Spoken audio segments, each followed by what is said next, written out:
الحمد للہ رب العالمین والصلاة والسلام علی النبی الکریم الامین وعلی آلہ وصحبہ اجمعین، اما بعد۔ محترم حضرات و خواتین، آج ہماری 9ویں قرآنی مجلس ہے۔ اس میں ہم 9ویں پارے کا ایک مختصر خلاصہ پیش کریں گے اور اس کے بعد پھر سوال و جواب کا سلسلہ ہوگا۔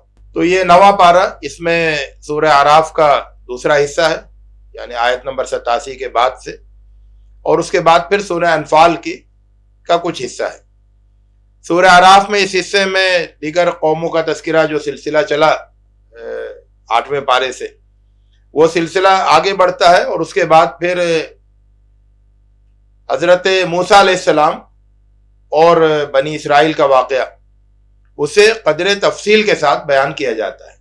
سورہ بقرہ میں بھی یہ قصے بیان کیے گئے اور سورہ اعراف میں بھی، تو دونوں کے درمیان فرق بھی ہے، اور پھر سورہ اعراف میں کچھ اضافے بھی ہیں اور کچھ ایسے پہلو بھی ہیں جو کہ سورہ بقرہ میں نہیں آئے۔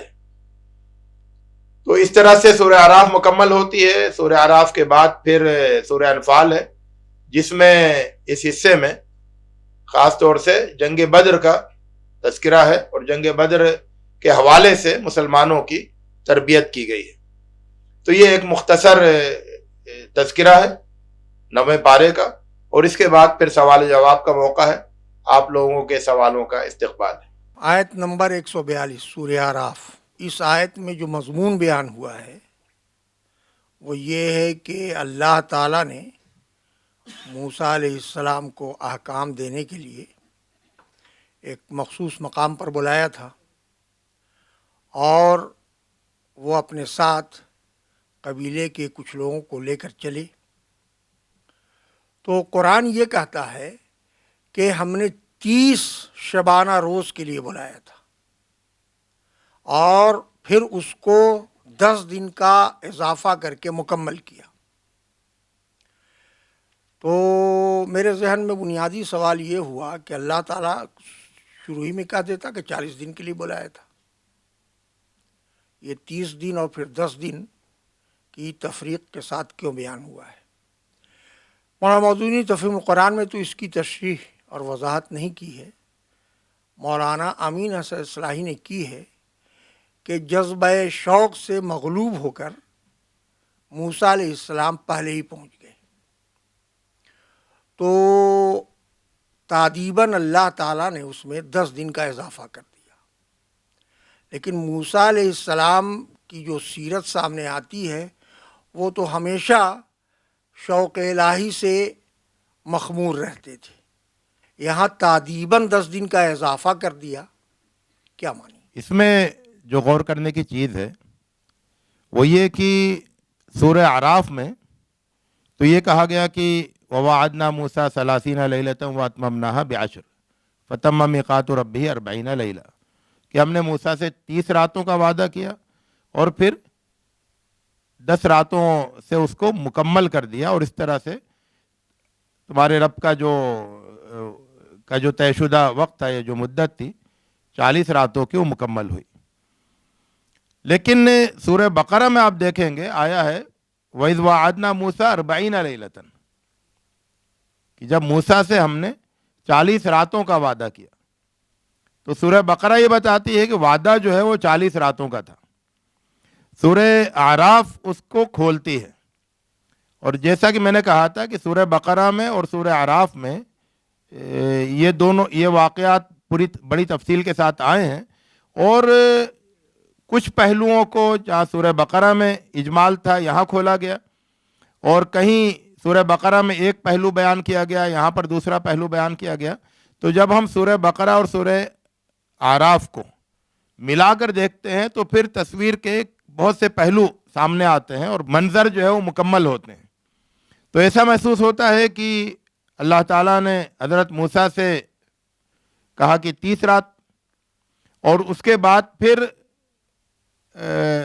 کچھ گفتگو ہوئی حضرت موسیٰ کے ساتھ، اور یہ ہوا کہ اللہ تعالیٰ نے طے کیا کہ یعنی اللہ تعالیٰ کا اصل جو وعدہ تھا میقات ربی 40 لیلہ، وہ تو 40 رات کی تھی، لیکن حضرت موسیٰ کو پہلے 30 رات کہا، اور اس کے بعد پھر انہوں نے گویا کہ اس پر اضافے کی خواہش ظاہر کی۔ آدمی کیا کرتا ہے کہ جب ملاقات کا شوق ہوتا ہے، جب ملاقات ہوتی ہے تو چاہتا ہے کہ وہ لمبی ہو، ملاقات کو طول دینا چاہتا ہے نا۔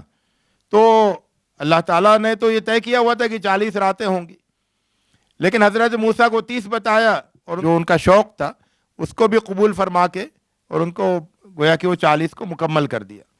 وہ جو بات کہی جاتی ہے کہ حضرت موسیٰ علیہ السلام جلدی آ گئے تھے، 10 دن پہلے آ گئے تھے، اور اس لیے وہ 30 کو 40 کر دیا، وہ بات درست معلوم نہیں ہوتی ہے قرآن کے الفاظ کے لحاظ سے، کیونکہ قرآن مجید میں وہاں پر سورہ طٰہٰ میں اس کا ذکر ہے کہ یہ نہیں کہا کہ تم جلدی کیوں آ گئے، وقت سے پہلے کیوں آ گئے، بلکہ سورہ طٰہٰ میں یہ کہا گیا کہ وما عجلک عن قومک یا موسیٰ، کہ تمہیں تو اپنی پوری قوم کے ساتھ آنا تھا، یعنی جو لوگ طے ہوئے تھے جن کے ساتھ آنا تھا، تو ایک پورے گروہ کے ساتھ آنا تھا، تو اس گروہ کو پیچھے چھوڑ کے تم کیوں چلے آئے؟ وما عجلک عن وقتی کا نہیں ہے بلکہ عن قومی کا ہے، کہ اپنی قوم سے پہلے تم کیوں چلے آئے۔ ایسا محسوس ہوتا ہے کہ ایک گروہ کے ساتھ انہیں آنا تھا، اور وہ گروہ کو پیچھے چھوڑ کے، یعنی شوق ملاقات میں تیز رفتاری کے ساتھ وہ پہلے وہاں پہنچ گئے، لوگ جو ہیں پھر بعد میں پہنچے، اور پھر بتائے عجلت الیک ربی لترضی، کہ آپ کو راضی کرنے کے لیے میں پہلے چلا آیا۔ تو اس طرح سے تصویر اس طرح سے مکمل ہوتی ہے کہ اللہ تعالیٰ نے اصل 40 دن رکھے تھے، پہلے 30 دن کہے، اور اس کے بعد پھر حضرت موسیٰ علیہ السلام اپنی اس گروہ کے ساتھ، منتخب گروہ کے ساتھ روانہ ہوئے، اور روانہ ہوتے ہوئے بیچ میں وہ اپنی عام رفتار سے آ رہے تھے، اور حضرت موسیٰ علیہ السلام شوق ملاقات میں تیزی کے ساتھ آ گئے۔ ان سے پوچھا کہ کیوں تیزی کے ساتھ آ گئے پیچھے چھوڑ کے، تو انہوں نے کہا کہ آپ کی رضا کے شوق میں تیز رفتاری کے ساتھ آ گیا۔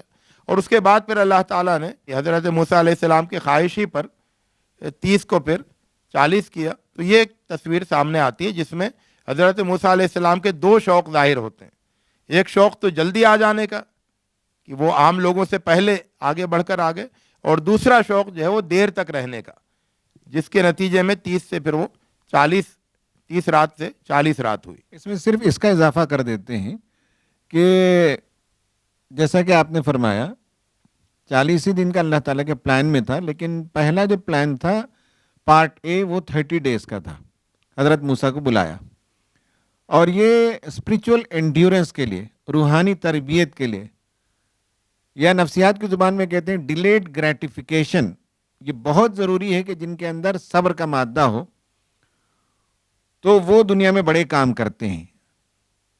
جو عجلت کر جائیں، بے قرار ہو جائیں وقت ہونے پر، ٹائم پر، اور ٹائم سے کوئی چیز ڈیلے ہو جائے تو ان کی بے قراری بڑھ جائے، تو وہ لوگ مضبوط قدم سے ٹھہر نہیں سکتے۔ ڈیلیڈ گریٹیفیکیشن، مان لیں کہ آپ کو بلایا گیا، کھانا 2 بجے ہے اور آپ سب آ گئے، بعد میں اعلان ہوا کہ نہیں کھانا 5 بجے ہے، تو اس میں آپ دیکھیں گے کتنی بے قراری ہو جاتی ہے۔ حالانکہ رمضان میں ہمیں معلوم ہے کہ شام میں 6:30 بجے ملے گا، تو اس میں تو کوئی بے قراری نہیں ہوتی، کیونکہ پہلے سے ہمارا ذہن پلانڈ ہے کہ ہمیں 6:30 بجے کھانا ملے گا۔ لیکن یہاں 2 بجے دوپہر کا کھانا کہا گیا، اور 4 بجے آپ کو کہا گیا کہ اب 4 بجے کھانا ملے گا، تو آدمی کا انڈیورنس ختم ہو جاتا ہے، بے قراری بڑھ جاتی ہے، گریٹیفیکیشن شروع ہو جاتا ہے۔ تو جو لوگ ڈیلیڈ گریٹیفیکیشن کرنے کے لائق ہو جاتے ہیں وہ بڑے کام کرتے ہیں۔ یہ ٹیسٹ ہے، باقاعدہ اس پر ریسرچ ہے، لانجیٹیوڈنل اسٹڈی ہے۔ تو اس طرح سے حضرت موسیٰ علیہ السلام کو 30 ڈیز کے لیے بلایا۔ جب 30 ڈیز ہو جائیں تو اچانک یہ کہا جائے کہ اور 10 دن آپ کو رکنا ہے، تو حضرت موسیٰ علیہ السلام کا شوق بھی پہلے سے ہی تھا، تو انہیں کوئی ناگواری نہیں گزری۔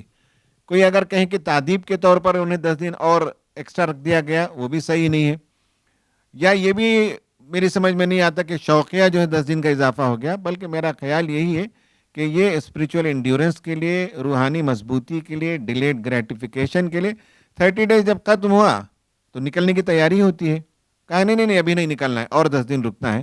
تو حضرت موسیٰ علیہ السلام کی چونکہ ایک بڑے ٹاسک کے لیے اس قوم کو برداشت کرنا تھا، تو اللہ تعالیٰ نے ان کی صفت برداشت کو بڑھانے کے لیے شاید 10 دن کا اضافہ کر دیا۔ My question is from verse number 55, Surah Al-Araf, Allah says, "Call upon your Lord humbly and privately." So, does that mean the prayers in congregation, if we do dua, that is a bit lower compared to the duas we do in private? Kindly explain in the light of Quran and Sunnah that is it more effective to do dua in congregation or in private? Which is more, which act of ours is more pleasing to Allah subhanahu wa ta'ala? اس سوال کا مختصر جواب یہ ہے کہ اسلام میں دونوں قسم کی دعائیں پسند کی گئی ہیں. انفرادی دعائیں آدمی اللہ تعالیٰ کے سامنے اپنے دل کو کھول کر رکھتا ہے. ایموشنل کیتھرسس کہتے ہیں، یعنی اپنے جذبات کا اظہار کرنا، اپنی شکایتیں خدا کے سامنے پیش کرنا، آنسو بہانا، ندامت کا اظہار کرنا، اپنی غلطیوں کا اعتراف کرنا، گناہوں سے توبہ کرنا، یہ سب پرائیویٹ دعا ہی میں ممکن ہے. تو یہ گویا کہ پرائیویٹ جو دعائیں ہوتی ہیں وہ ایموشنل انٹیمیسی کی دعائیں ہوتی ہیں خدا تعالیٰ سے. جبکہ رسول صلی اللہ علیہ وسلم نے اجتماعی دعائیں بھی کی ہیں. جمعہ کے وقت بھی دعائیں کی ہیں، فجر کی نماز میں بھی آپ نے دعائیں کی ہیں، اور دیگر موقعوں پر بھی آپ نے اجتماعی دعائیں کی ہیں. وہ سوشل ری انفورسمنٹ کے لیے. نئی نسل کو کیسے معلوم ہوگا کہ کیا دعا کرنی چاہیے، کیسے دعا کرنی چاہیے؟ تو نئی نسل کی تعلیم تو اسی سے ہوگی کہ اجتماعی دعائیں جب ہوتی ہیں تو معلوم ہوتا ہے کہ اللہ تعالیٰ سے مانگنے کا یہ طریقہ ہے، بات کرنے کا یہ طریقہ ہے، یہ باتیں جو ضروری ہیں. تو نئی نسل کی تربیت اور سوشل لیول پر جو ہے ری انفورسمنٹ کرنے کے لیے اجتماعی دعا بھی ہونی چاہیے. تو کوئی سپیریئر اور کوئی انفیریئر نہیں ہے، دونوں اپنی اپنی جگہ صحیح ہیں. ہمارا سوال سورہ اعراف کی آیت نمبر 1 اور 2 سے متعلق ہے. تو پہلا سوال تو حروف مقطعات کے تعلق سے ہے کہ یعنی ان کو سمجھنے کے متعلق کہا جاتا ہے کہ ان کا علم صرف اللہ تعالیٰ کو ہے یا پھر لوگوں میں سے اس کا علم نہیں دیا گیا ہے. اور قرآن میں ہم کو غور و فکر کا بھی حکم دیا گیا ہے. اور اس طرح سے اگر پورے قرآن مجید میں دیکھیں تو 29 مقامات ایسے ہیں جہاں پر حروف مقطعات آئے ہیں، اور ان کو صرف ہم اس طرح سے یہ کہہ کر نظر انداز کر دیں کہ ان کو کوئی سمجھ ہی نہیں سکتا ہے، تو اس کے پیچھے کچھ کی جو حکمت ہے وہ سمجھ میں نہیں آتی ہے. تو آپ سے سوال یہی ہے کہ اس کی مزید وضاحت کیجیے. تو پہلا سوال جو حروف مقطعات کے بارے میں ہے، تو اس میں ایک نوٹ کرنے کی چیز یہ ہے کہ حروف کا مطلب نہیں ہوتا ہے، لفظ کا مطلب ہوتا ہے، جملے کا مطلب ہوتا ہے. حرف کا تو مطلب نہیں ہوتا ہے. حرف کا آپ ترجمہ بھی نہیں کر سکتے. الف لام میم یا جو بھی حروف مقطعات ہیں وہ تو حرف ہیں. تو حرف کا ترجمہ یا حرف کا مفہوم یہ تو ہوتا ہی نہیں ہے کسی بھی زبان میں. دوسری بات یہ ہے کہ قرآن مجید میں حروف مقطعات کو اس طرح سے رکھا گیا ہے، ایسی پوزیشن میں رکھا گیا ہے کہ باقی قرآن مجید کا جو مفہوم ہے اس میں اس کو ڈسٹرب نہیں کرتے. یعنی اگر آپ قرآن مجید میں حروف مقطعات کو الگ کر کے قرآن مجید پڑھیں تو آپ کو قرآن مجید میں کسی کمی کا احساس نہیں ہوگا مفہوم کے لحاظ سے. جیسے سورہ بقرہ الف لام میم تو ہو گیا، اب اس کے بعد جو بات ہے ذالک الکتاب لا ریب فیہ ھدی للمتقین، وہ ایک مکمل بات ہے. حروف مقطعات کی مراد مطلب تو ہے نہیں، مراد ہے. تو مراد سمجھ میں نہیں آنے سے بھی آگے کچھ سمجھنے میں کوئی فرق نہیں پڑتا. کلام مکمل ہے، جس کلام کو ہمیں سمجھنا ہے وہ اپنی جگہ مکمل ہے. ایسا نہیں ہے کہ یہ مبتدا ہے وہ خبر ہے، مبتدا سمجھ میں نہیں آئے تو خبر کیسے سمجھ میں آئے گی، یا یہ جملے کا ایک حصہ ہے، ایک حصہ سمجھ میں نہیں آیا تو دوسرا حصہ کیسے سمجھ میں آئے گا. ایسا نہیں ہے، بلکہ وہ بالکل ایک الگ ایک چیز ہے اور اس کے علاوہ ساری بات ہے. تو دوسری بات یہ ہو گئی. جو بات مجھے سمجھ میں آتی ہے وہ یہ کہ اللہ تعالیٰ نے کتاب مبین نازل کی ہے جس میں حروف مقطعات ہیں، لیکن حروف مقطعات کے علاوہ وہ پوری کتاب مبین ہے، سب کچھ سمجھ میں آ رہا ہے. اور یہ جو حروف مقطعات ہیں یہ اللہ تعالیٰ کی طرف سے گویا کہ ایک راز ہے، کتاب مبین میں ایک راز ہے، اور وہ راز قیامت کے دن ہم پر کھلے گا. مولانا کی ان باتوں پر غور کریں اور بہت اچھی باتیں بیان کی. لیکن کچھ اور باتیں بھی میں آپ کے سامنے رکھ دوں کہ قرآن کے اعجاز میں سے یہ ایک پہلو ہے حروف مقطعات. اور عربی میں 28 حرف ہیں. 28 جو حروف ہیں ان میں سے 14 ان میں لائے گئے ہیں. ٹوٹل آپ کمبائن کریں گے تو اس میں 14 مل جائیں گے. حروف قمری اور حروف شمسی ہیں تو جتنے حروف قمری ہیں اس کے آدھا اس میں مل جائیں گے. جتنے حروف شمسی وہاں ہیں اس کے آدھا یہاں مل جائیں گے. جتنے حروف حلقے ہیں تو اس کے آدھا یہاں مل جائیں گے. یہ جن لوگوں نے کام کیا ہے انہوں نے بتایا ہے کہ یہ ایک معجزہ ہے, ایک چیلنج ہے کہ یہ الفابیٹس وہی ہیں جس کا استعمال کر کے تم غزلیں سناتے ہو, نظمیں سناتے ہو, شاعری کرتے ہو, اور یہی الفابیٹس ہیں جس کے ذریعے سے قرآن محمد صلی اللہ علیہ وسلم پیش کرتے ہیں. تو جب بھی حروف مقطعات آئیں گے اس صورت کے اندر 2-3 باتیں لازماً ملتی ہیں. ایک یہ ہے کہ یہ کلام غالب ہوگا, قرآن کی برتری. اس میں بھی آپ دیکھیں گے قرآن کا تذکرہ ملے گا, ویری ایویڈنٹلی ملے گا کہ تم 1000 جتن کر لو یہ کلام غالب ہو کر رہے گا. اور جن لوگوں نے اللہ کے رسولوں کا انکار کیا انہیں سزا ملی. سورہ اعراف میں تو اس کا تذکرہ تفصیل سے ملتا ہے. رسول غالب آئے گا, رسول کا مشن غالب آئے گا. تو یہ اس کے اندر ایک بشارت کا پہلو ہے رسول اللہ کے لیے, اور اس میں ایک انذار کا پہلو ہے قوموں کے لیے کہ تم قرآن کی مخالفت کر کے جیت نہیں سکتے, تمہارا انجام بہت برا ہونے والا ہے. اس کے اور بھی بہت سے معنی ہیں. دوسرا سوال یہ ہے کہ اللہ کے رسول صلی اللہ علیہ وسلم کے تعلق سے دوسری آیت میں کہا جا رہا ہے کہ جو آیت جو اللہ تعالیٰ آپ کی طرف نازل کر رہا ہے اس سے تمہارے دل میں جو ہے یہ پیدا نہ ہو, کوئی تنگی پیدا نہ ہو, حرج نہ ہو. تو یہ اللہ کے رسول صلی اللہ علیہ وسلم کو جو بات کہی جا رہی ہے تو یہ چیز آپ صلی اللہ علیہ وسلم سے ایکسپیکٹڈ نہیں ہے کہ قرآن کی کوئی آیات نازل ہو, اللہ تعالیٰ کا کوئی حکم نازل ہو اور یہ کہا جائے کہ اللہ کے رسول صلی اللہ علیہ وسلم کے دل میں جو ہے کجی پیدا ہو رہی ہے, تنگی پیدا ہو رہی ہے. معلوم ہوتا ہے کہ آپ صلی اللہ علیہ وسلم پر جب کلمات آیتیں نازل ہوتی تھیں تو آپ بہرحال انسان تھے. آپ جب لوگوں کے سامنے پیش کرتے تو بہت سی مرتبہ آپ کو یہ پریشانی ہوتی تھی کہ لوگ ریجیکٹ کر رہے ہیں, کرٹیسائز کر رہے ہیں.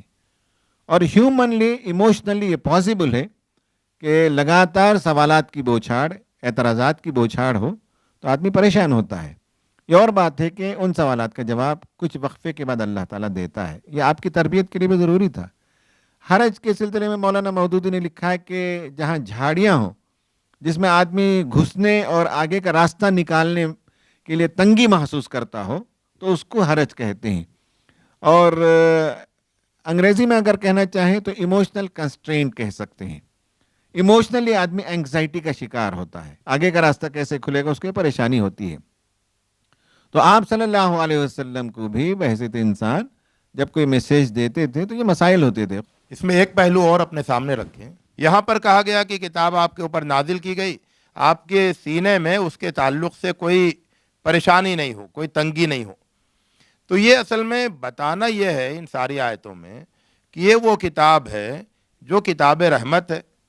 اس کتاب سے نہ تو کوئی کھٹک پیدا ہوتی ہے, نہ کسی شقاوت کا یہ کتاب سبب بنتی ہے, نہ اس کتاب سے سینے میں کوئی تنگی ہونی چاہیے, بلکہ یہ تو رحمت کی کتاب ہے.